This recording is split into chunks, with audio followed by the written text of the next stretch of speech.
Distribuição Europa Filmes do Brasil. Versão brasileira Lip Sync, São Paulo. História das religiões. Nosso Deus é uma poderosa fortaleza.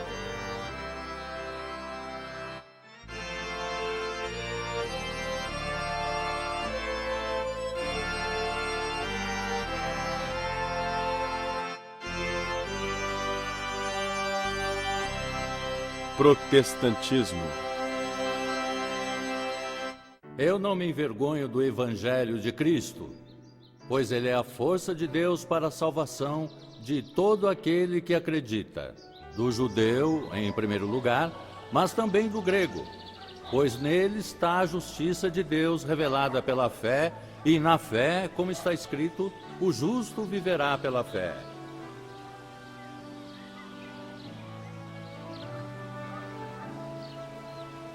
No século XVI, uma série dramática de protestos religiosos, sociais e políticos produziu uma nova e influente forma de cristianismo, que logo cresceria para rivalizar com o católico e o ortodoxo, como o terceiro grande ramo da maior religião na Europa.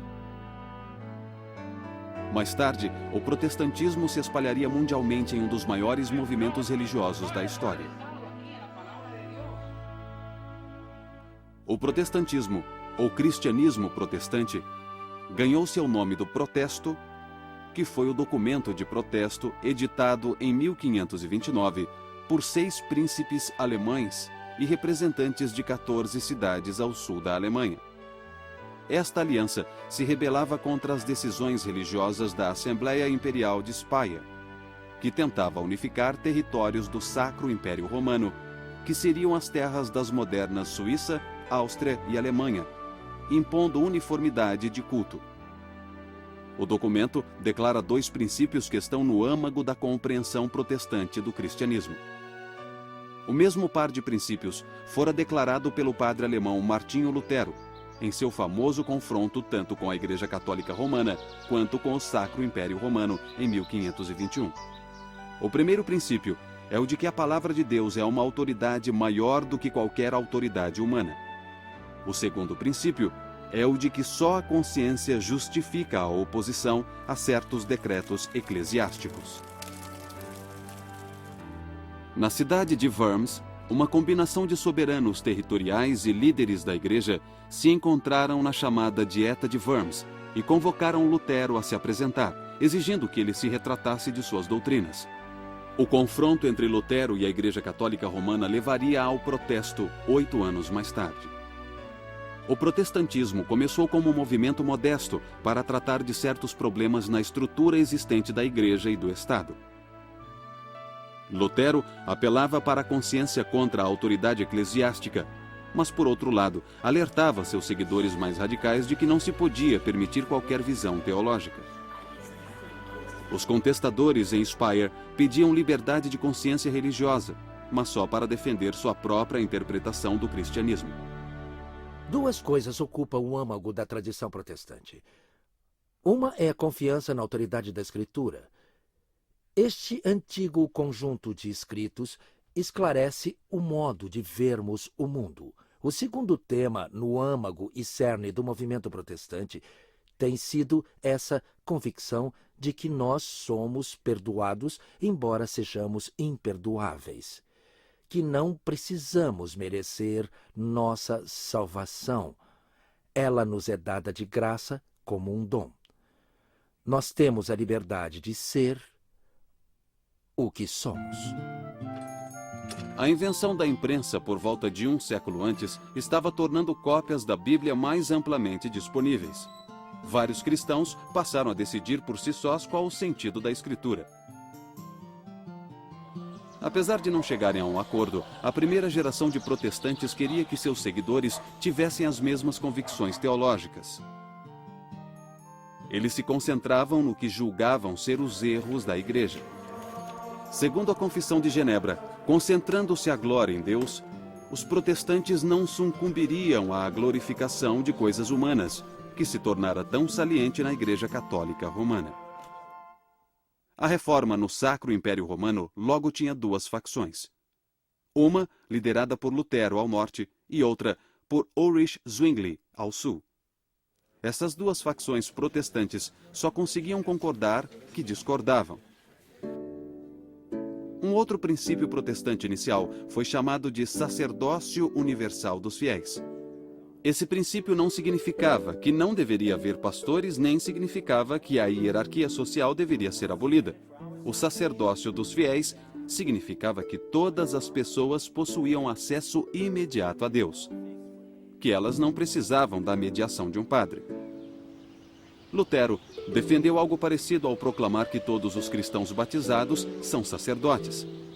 Assim, cada pessoa tem o direito, e mesmo a obrigação, de se preocupar com o que está certo ou errado em matéria de fé. Os leigos não deviam ser intimidados por aqueles que alegam que essa tarefa é para especialistas. Lutero tinha interesse em examinar a natureza da vida religiosa, talvez por ter sido monge.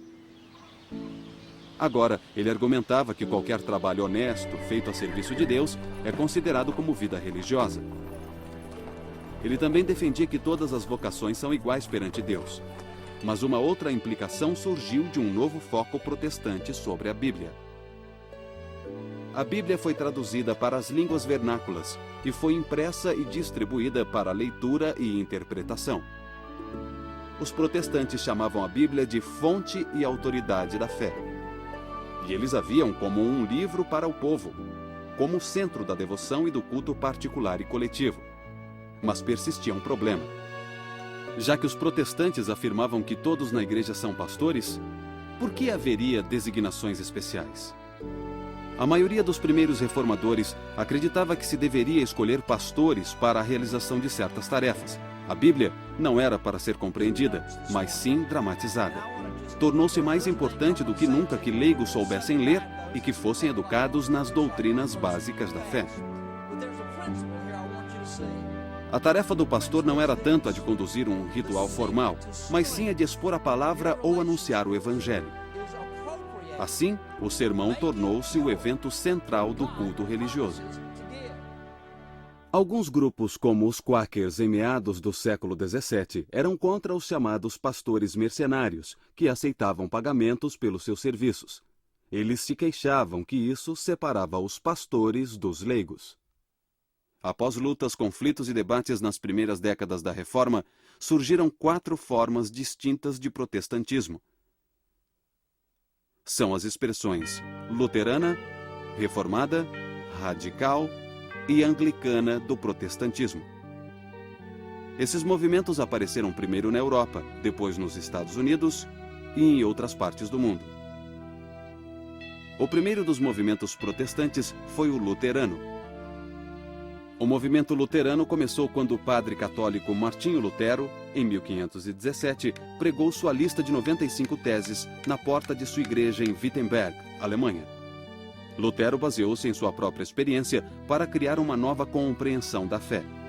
Ele insistia que os humanos são incapazes de serem virtuosos sozinhos e que a retidão vem unicamente de Deus com o perdão dos pecados. No culto, Lutero manteve mais elementos da missa católica tradicional do que os outros grupos protestantes. Ele acreditava que alguns rituais continham uma tradição antiga e venerável. Mas a doutrina católica, segundo a qual, durante a comunhão, o vinho e o pão literalmente tornam-se o corpo e o sangue de Cristo, foi substituída por Lutero pela doutrina da presença real. A doutrina revisada de Lutero diz que o vinho e o pão não são alterados metafisicamente, mas apenas que Jesus realmente se faz presente durante a comunhão. Lutero baseou sua doutrina na declaração de Jesus na última ceia, quando ele quebrou o pão e disse: "Este é o meu corpo." Lutero manteve 2 sacramentos, o do batismo e o da comunhão. Mas os outros 5 sacramentos católicos, crisma, penitência, unção dos enfermos, ordem e matrimônio, foram abandonados ou rebaixados para algo inferior a sacramentos. Lutero dizia que Cristo não os teria instituído e que a esses outros sacramentos faltava a promessa da graça. Da mesma maneira, Lutero abandonou dogmas católicos como o do purgatório, o das relíquias de santos e o do acúmulo de méritos. Ele acreditava que esses dogmas não possuíam respaldo bíblico claro. Ulrich Zwingli estava mais para um pastor político. Como ardente patriota suíço, ele defendia os direitos de seu país contra as intromissões de autoridades políticas e eclesiásticas externas. Quando Zwingli assumiu a posição de pastor em Zurique, em 1519, ele chamou atenção ao declarar que pregaria continuamente a partir do Novo Testamento.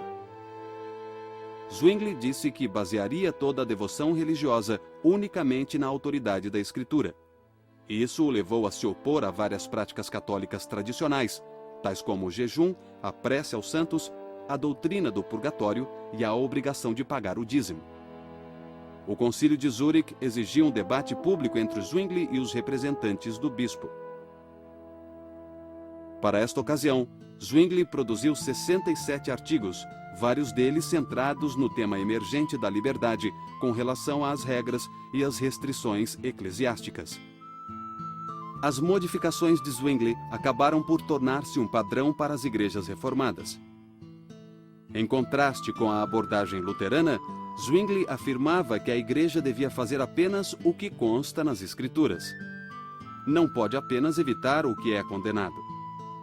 As diferentes igrejas reformadas aplicaram esse princípio diversamente, mas todas eliminaram muito mais da liturgia católica tradicional que os luteranos. A arte era muito importante nas igrejas antes da Reforma.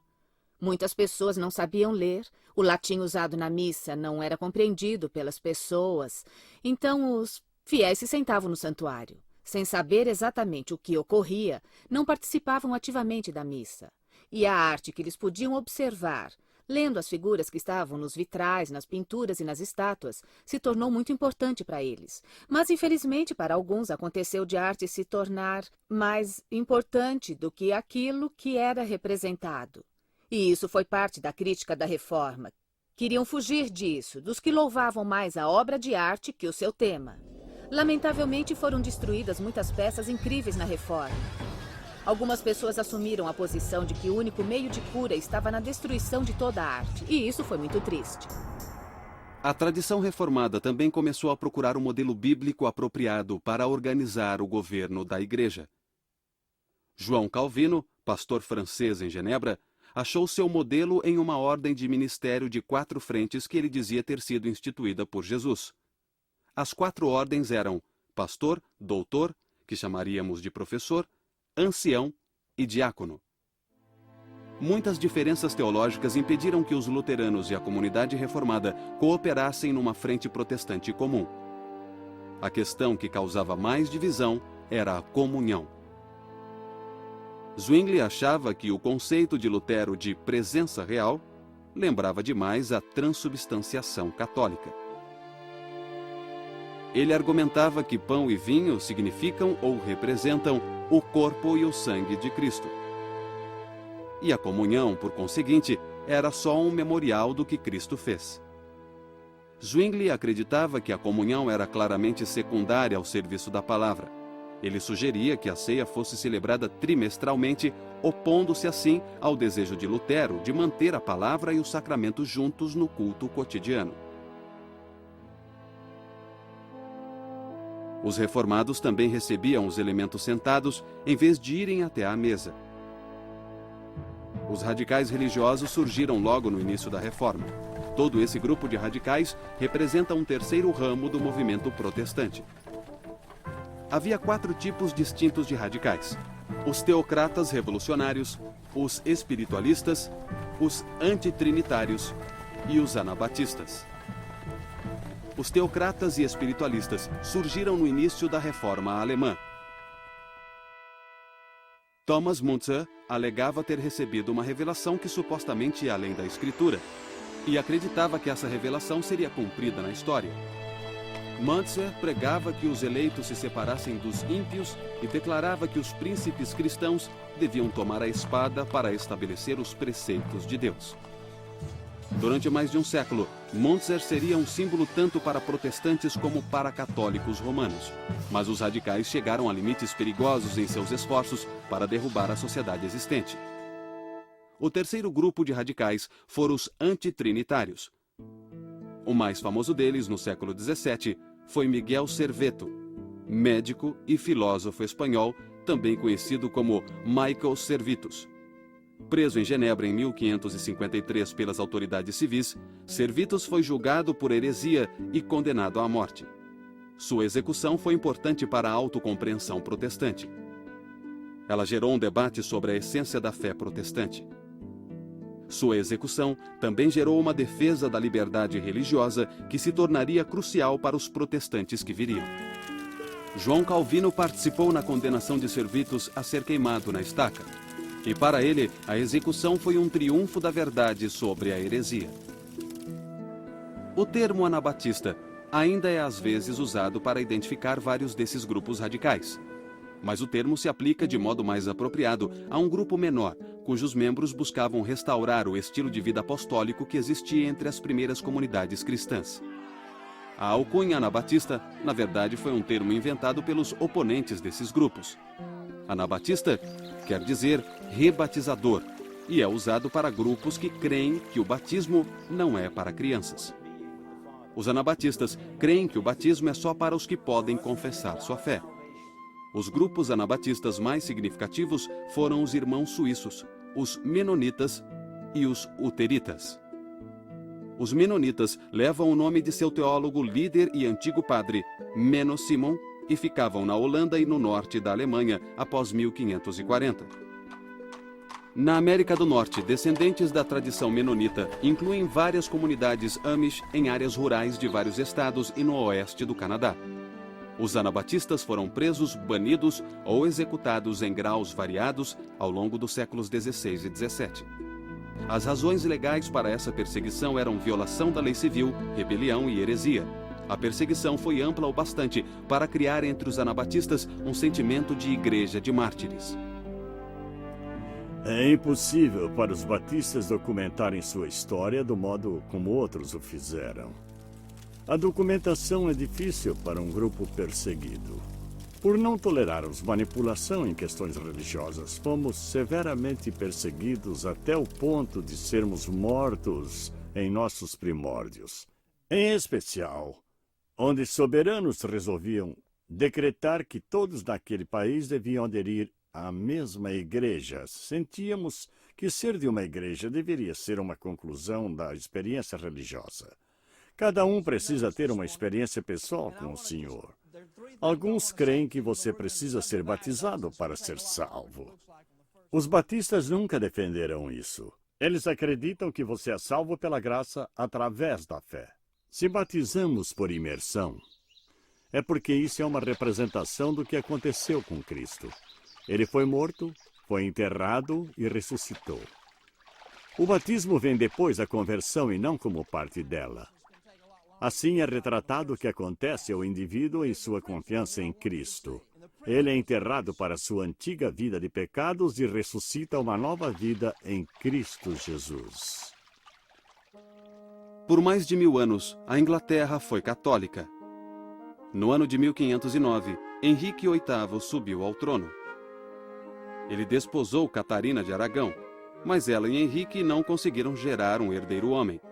Em 1527, Henrique decidiu que o casamento deveria ser desfeito. Mas o Papa se recusou a conceder uma anulação. O parlamento inglês aprovou o ato de supremacia em 1534, que declarava o rei Henrique VIII como a autoridade suprema da Igreja da Inglaterra. Alguns viram tal lei como o início do protestantismo na Inglaterra. Outros viram a Igreja Anglicana como continuação da Igreja Católica. Mas desde então, como igreja inglesa, com uma autoridade local, o rei. O intuito da Igreja da Inglaterra no século XVI era ser uma igreja verdadeiramente nacional. Era para ser a igreja na Inglaterra, não uma denominação à parte, necessariamente a igreja de todas as pessoas. De certo modo, foi o desenvolvimento natural do que acontecia na Europa daquela época. Os Estados-nação estavam em formação, estavam descontentes com o poder internacional, com o papado. Do século XIV em diante, na França, Itália, Alemanha, Espanha, todos os países diziam: queremos continuar católicos romanos na teologia, mas queremos o controle de nossa própria igreja. De certo modo, era tudo o que Henrique VIII queria. Para aqueles que haviam como continuação da Igreja Católica, a Igreja da Inglaterra agora se tornara um meio-termo entre o protestantismo e o catolicismo romano. O protestante Thomas Cranmer ajudou a resolver o problema marital de Henrique VIII ao propor que a questão fosse colocada não ao Papa, mas sim aos teólogos das universidades. O primeiro livro de liturgia comum, escrito em 1549 e revisado em 1552, fora em grande parte obra do protestante Thomas Cranmer. Este é o livro de 1549, o primeiro livro de liturgia comum de Cranmer. Sua importância foi que ele se inspirou muito na beleza da liturgia católica da Idade Média, mas traduzindo-a para o vernáculo para ser acessível a todo o povo. O anglicanismo sempre considerou que, apesar da importância do clero e da importância dos bispos, o verdadeiro povo de Deus são os leigos, são todos os batizados que agora participavam totalmente do culto graças ao trabalho de Cranmer. Em 1533, Cranmer tornou-se arcebispo de Canterbury. Em 1553, o catolicismo foi restaurado na Inglaterra, quando Maria, a filha católica de Catarina, tornou-se rainha. Cranmer foi queimado na estaca junto com algumas centenas de outros hereges protestantes. Outros protestantes fugiram para a Europa continental para cidades protestantes, como Estrasburgo, Frankfurt e Genebra. Quando Maria morreu em 1558, Isabel subiu ao trono. Ela era filha de Ana Bolena, segunda esposa de Henrique VIII, e como rainha, foi virtualmente impelida por tal descendência a ficar do lado dos protestantes. A Inglaterra voltava ao protestantismo e os exilados podiam voltar para ajudar a protestantizar a igreja inglesa. Entre aqueles que divergiam do padrão anglicano estava um grupo chamado de puritanos. Eles surgiram em parte de uma disputa sobre o governo da igreja. Uma das primeiras discórdias envolvia a continuação do uso de vestes ou itens usados pelos pastores nas cerimônias do culto. Um dos símbolos inconfundíveis do bispo é o báculo. O bispo é o pastor, líder do povo, e pastor significa que comanda o rebanho. A ideia do báculo como um símbolo de autoridade e de ser o pastor líder era, é claro, a de que o bispo pudesse alcançar e resgatar aqueles que precisavam ser salvos. Alguns bispos, com o passar do tempo, também salientaram que o báculo tem outra extremidade, com uma ponta afiada que, quando necessário, o bispo pode usar para espetar alguém, se for necessário. Alguns desses puritanos da Inglaterra podiam ser chamados de presbiterianos. Os puritanos meditavam muito sobre a gravidade do pecado, sua cura e a necessidade de Deus para suscitar a conversão de uma alma individual. Eles estavam convencidos de que a verdadeira Igreja de Deus não possuía bispos e estavam comprometidos a um ministério culto para o anúncio da palavra na pregação. Os puritanos mais tarde vieram a ser chamados de independentes e depois de congregacionalistas. Alguns independentes praticavam batismo nos crentes adultos e ficaram conhecidos como batistas. A Igreja estabelecida e o Estado da Inglaterra se uniram para resistir a esses críticos, perseguindo muitos deles. Após a era protestante da Reforma, um período de consolidação começou a delinear fronteiras teológicas e políticas na Europa.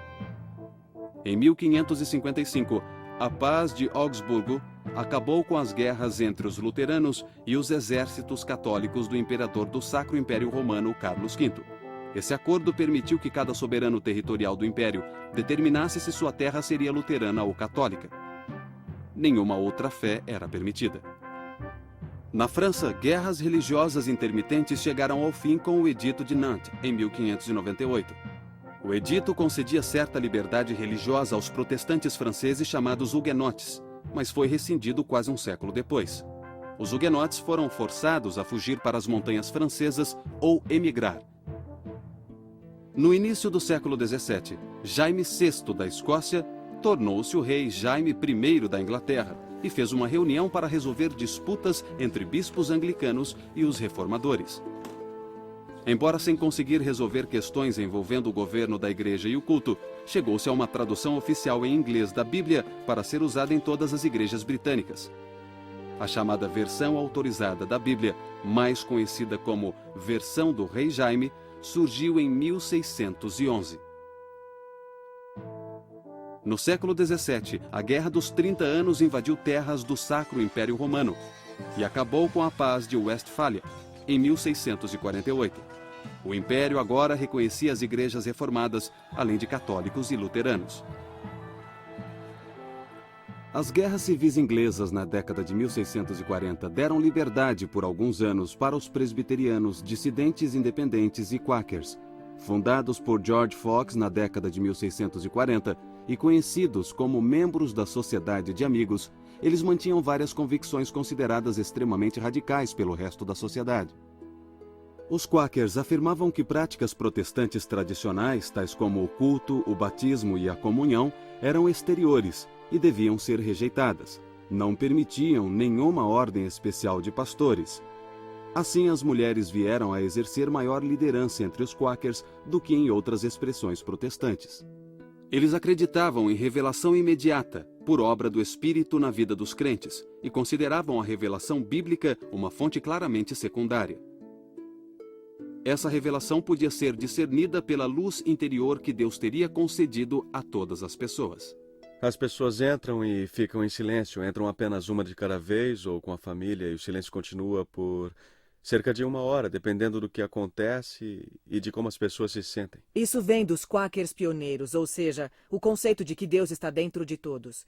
E todo o resto acaba derivando disso, incluindo a revelação contínua e a busca pela verdade. Eu me levantar e romper o silêncio, eu acho que eu só farei isso quando meu coração disparar e eu souber que há uma coisa que eu preciso dizer. Mas a sensação é de sempre ter um espírito se movendo no grupo. Com o decorrer do século XVII, alguns protestantes reformistas e luteranos começaram a se queixar do caráter da fé e da vida religiosa que surgia dos esforços que competiam para definir a ortodoxia. Esses críticos foram chamados pietistas. O pietismo gerou uma grande quantidade de atividade prática, incluindo atenção a questões sociais, como educação, auxílio aos pobres, abolição da escravidão e temperança. O experimento religioso inglês terminou quando a monarquia inglesa foi restaurada por Carlos II em 1660, e a religião anglicana foi rapidamente restabelecida. Os protestantes fora da igreja inglesa ficaram então oficialmente conhecidos como dissidentes, e o Ato de Tolerância de 1689 permitiu seus cultos. O ressurgimento evangélico ocorreu em circunstâncias bem diferentes na Europa, na Grã-Bretanha e nas colônias britânicas na América. Um historiador identificou 4 propriedades da religião evangélica. Primeiro, seu interesse na conversão ao cristianismo, baseado na crença de que vidas precisam ser mudadas. Segundo, a mensagem do Evangelho é expressa no esforço tanto pessoal como social. Terceiro, também a grande consideração pela Bíblia. E, finalmente, a visão evangélica da expiação enfatiza que não basta reverenciar Jesus como líder espiritual. Os evangélicos proclamam que Jesus foi um Salvador que foi sacrificado na cruz pelos pecados da humanidade. Uma das formas mais importantes de evangélicos do século XVIII foi o movimento metodista, fundado e liderado pelo pastor anglicano John Wesley. O entendimento de Wesley da mensagem e da tarefa cristãs refletia em vários aspectos os ideais do pietismo. O movimento de Wesley visava renovar as instituições existentes em vez de estabelecer uma nova instituição religiosa. Centrava-se nos leigos e pregava o crescimento na santidade mais do que a correção teológica. Para Wesley, a essência do cristianismo é o amor a Deus e o amor ao próximo. Sua preocupação principal não era com uma preocupação intelectual da fé, mas ele se preocupava em viver a fé na vida das pessoas. Mas em vários pontos, Wesley foi além do que os pietistas tinham ido um século antes. Ele acreditava que todo ser humano tem um papel na própria salvação. Isso significa que ele se opunha à doutrina de predestinação. Sobre a questão de se a graça de Deus é oferecida só a alguns ou a todos, Wesley entrou em discórdia com os calvinistas. Pela sua crença na graça divina universal, que era para todos e em todos, citando suas palavras, ele assim propagou a mensagem do amor redentor de Deus por todas as pessoas, juntou pessoas em pequenos grupos, educou-as na fé e então enviou pessoas para a América para continuar aquele movimento. Ele não tinha a intenção de iniciar uma nova igreja. Ele somente estava interessado em espalhar a santidade das Escrituras pela terra. O quadro Ofereça-lhes Cristo foi feito com tamanha pesquisa que é como se nós pudéssemos voltar ao final do século XVIII e ver João Wesley enviando Thomas Coke para a América. A pesquisa é tão completa que o sol está na posição correta, as nuvens correspondem à época do ano, o nível da água está correto. E, felizmente, o pintor pôde ir até a Inglaterra e examinar essa área específica. Assim, ele pôde examinar, estudar e retratar tudo com precisão. Wesley organizou pequenos grupos por sexo e estado civil. Ele também desenvolveu uma organização de pastores para viajar entre as comunidades metodistas. João Wesley morreu em 1791. Durante sua vida, o movimento metodista permaneceu parte da Igreja Anglicana. Mas, após sua morte, aos poucos foi se tornando uma religião à parte. Um culto protestante típico possui leitura da Bíblia, orações, sermão e canto de toda a congregação. Mas o que os protestantes cantam e como o fazem mudou consideravelmente com o passar dos séculos. Durante o século XVI, os primórdios do protestantismo, o canto geralmente envolvia canções métricas.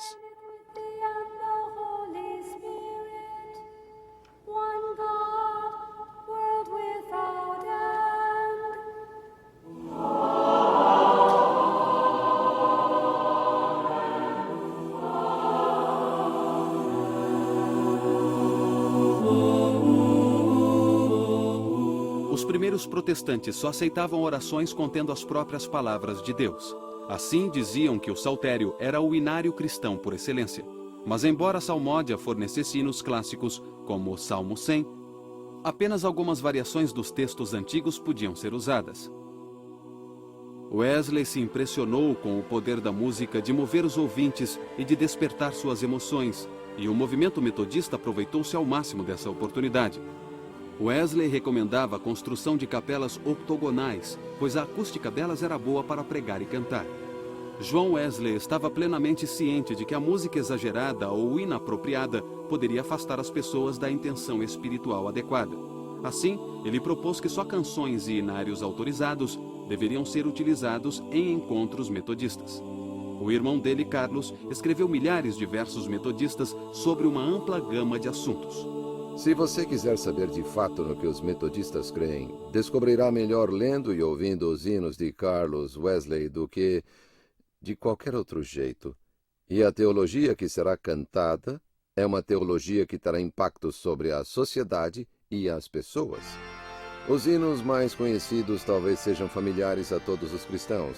Hark the herald angels sing, Christ the Lord is risen today, oh for a thousand tongues to sing, Love divine, all loves excelling.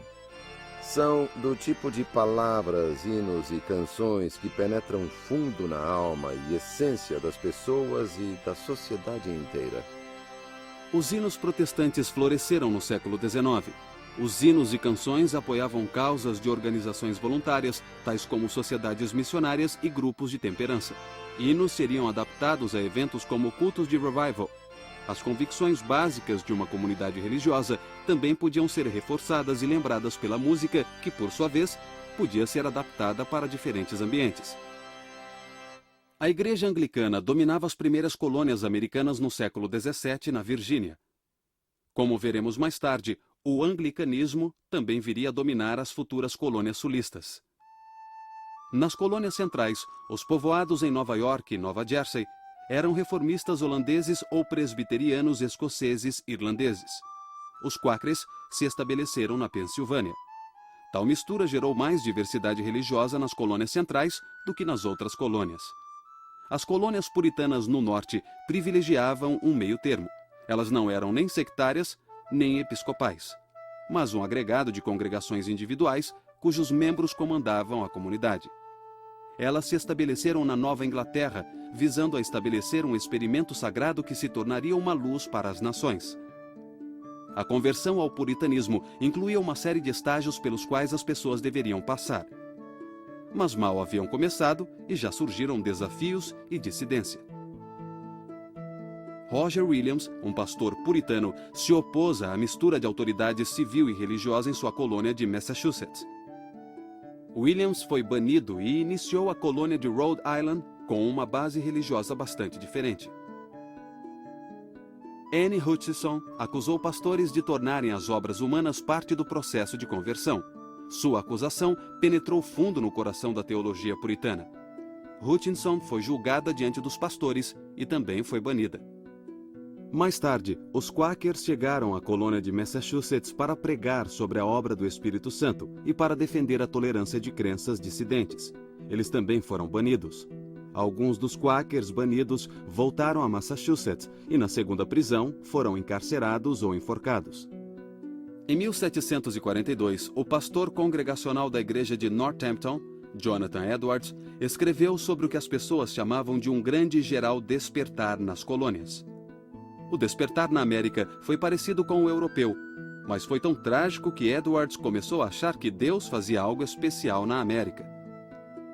Uma renovação da religião agora se centrava na conversão daqueles fora da igreja e na separação daqueles que não tinham sido convertidos. Fortes opiniões sobre tais questões dividiram os presbiterianos entre a chamada facção nova, que defendia o despertar, e sua oponente, a facção antiga. Esse cisma presbiteriano persistiu por volta de 20 anos.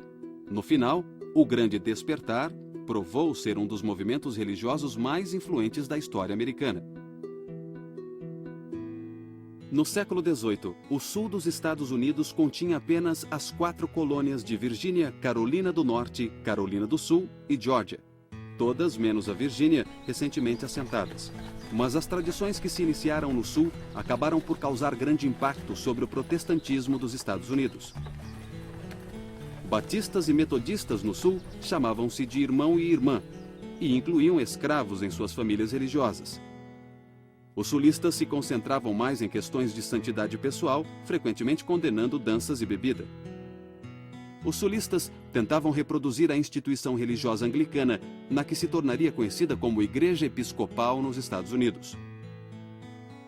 O novo estilo religioso dos despertares do século XVIII transformou o convívio entre as raças negra e branca. Os evangélicos no sul dos Estados Unidos, em geral, acolhiam bem todos os tipos e condições de pessoas, incluindo pastores negros, que viraram líderes de comunidades religiosas, principalmente batistas e metodistas.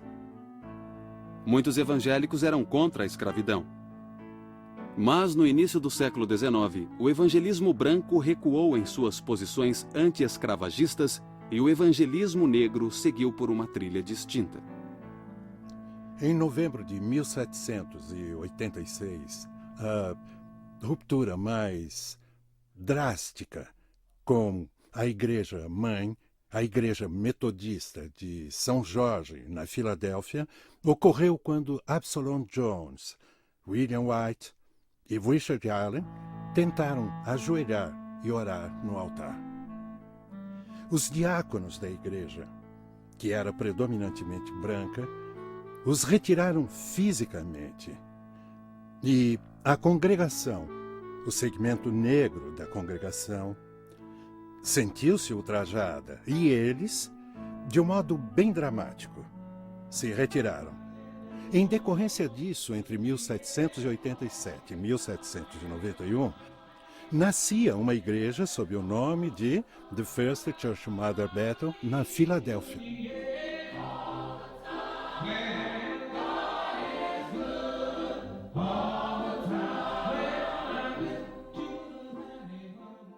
O novo estilo religioso do século XIX era cada vez mais baseado em valores democráticos, algo que metodistas e batistas possuíam em abundância. Em seus pastores, eles queriam entusiasmo mais que educação e encorajavam ativamente a participação dos leigos em todos os aspectos da obra, incluindo a pregação. os pastores itinerantes se adaptaram muito bem à expansão da fronteira ocidental, e a ênfase metodista e batista no livre-arbítrio, em vez de predestinação, se encaixou ao espírito da nação. Tal panorama se tornou a base para uma nova onda de revivals no primeiro terço do século XIX. A energia espiritual dos revivals espalharia novas denominações protestantes, como a Igreja Presbiteriana de Cumberland e a Igreja Cristã ou Discípulos de Cristo. O fenômeno que estava tomando Kentucky naquela época foi o segundo grande despertar, em especial o grande revival em Ken Ridge, em agosto de 1801, e acabou por ser o mais climático e grandioso de todos os revivals. Havia pessoas de todas e de nenhuma convicção religiosa. Mas um fenômeno surgiu que ainda nos causa espanto hoje, como causava naquela época. As pessoas se surpreendiam fazendo exercícios espirituais. Algumas rolavam no chão, algumas latiam como cães, outras tinham grandes surtos de gargalhadas. É um mistério, mas quem pode explicar tudo que se relaciona com o espírito? Porém, existe um acordo que é o poder desse momento de transcender as divisões entre as denominações. Presbiterianos ouvem metodistas, metodistas ouvem batistas. Que bom era estar em comunhão no mesmo espírito, na adoração de Deus. Normalmente, as mulheres não podiam se tornar líderes protestantes, mas muitas participavam daquele entusiasmo, empregando-o a seu modo. Frances Willard organizou mulheres para apoiar a temperança. Algumas mulheres, como Jarina Lee, reivindicavam o direito de pregar. A chamada Era Moderna tem sido caracterizada com termos sugestivos tais como liberal e democrática. Foi a época do desenvolvimento de impérios industriais e complexos urbanos. A modernidade também foi caracterizada por ideias que incluem o capitalismo, o nacionalismo, o colonialismo e o darwinismo. Para os protestantes, a Era Moderna foi cheia de oportunidades e ansiedade. Os protestantes liberais acreditavam que a fé religiosa é consistente com a crítica acadêmica e que se pode descartar muito das velhas tradições a fim de preservar a essência da mensagem cristã. Para os liberais, a pior coisa que os cristãos podiam fazer seria tentar proteger ou isolar a Bíblia de seus críticos. Assim, para os protestantes liberais, a Bíblia é um livro humano e histórico, assim como a religião é um fenômeno humano. O século XIX também testemunhou um ressurgimento conservador entre os protestantes, e não apenas entre devotos antiquados do tipo que interpretam literalmente os relatos da criação no Gênesis. Os liberais alegavam que o homem tem a capacidade de conhecer o desejo de Deus. Os conservadores argumentavam o contrário, que Deus só é conhecido por meio da revelação bíblica. Os textos bíblicos mencionam o chamado fim dos tempos, e espera-se que Jesus Cristo volte em glória. Os pré-milenaristas acreditavam que nos aproximávamos desse milênio. Eles rejeitavam a esperança liberal nas possibilidades humanas na Terra. Eles alegavam que a volta de Cristo seria um cataclisma carregando os crentes para fora do mundo para estar com Deus. E eu vi o céu aberto, apareceu um cavalo branco, e o seu cavaleiro se chama Fiel e Verdadeiro. Ele julga e combate com justiça. Algumas visões milenaristas geraram novas religiões no século XIX. A mais notável foram as igrejas adventistas, que surgiram após um fazendeiro de Nova York, William Miller, prever que Cristo voltaria em 1844. Liberais e conservadores coexistiam sob a mesma denominação. Nos pontos extremos do debate, houve discussões notáveis, incluindo cismas de denominações e até julgamentos de heresia. Mas tais conflitos não geraram grandes reajustes institucionais. No século XX, o movimento ecumênico também remodelou o juízo cristão sobre outras religiões. A postura antiga de rejeitar e condenar religiões não cristãs foi questionada. A mensagem evangélica tradicional de simplicidade e clareza, centrada na confiabilidade na Bíblia e na salvação em Jesus Cristo, atraiu muitos seguidores na metade final do século XX.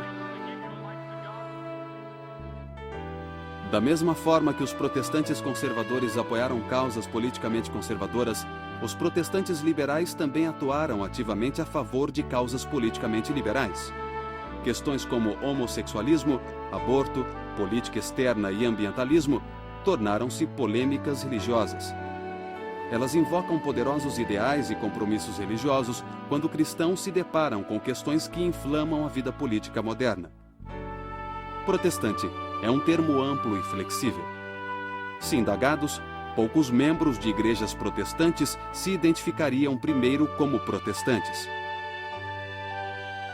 Uma provável primeira descrição seria cristão, ou o nome de uma denominação específica, ou adjetivos definidores como evangélico ou pentecostal.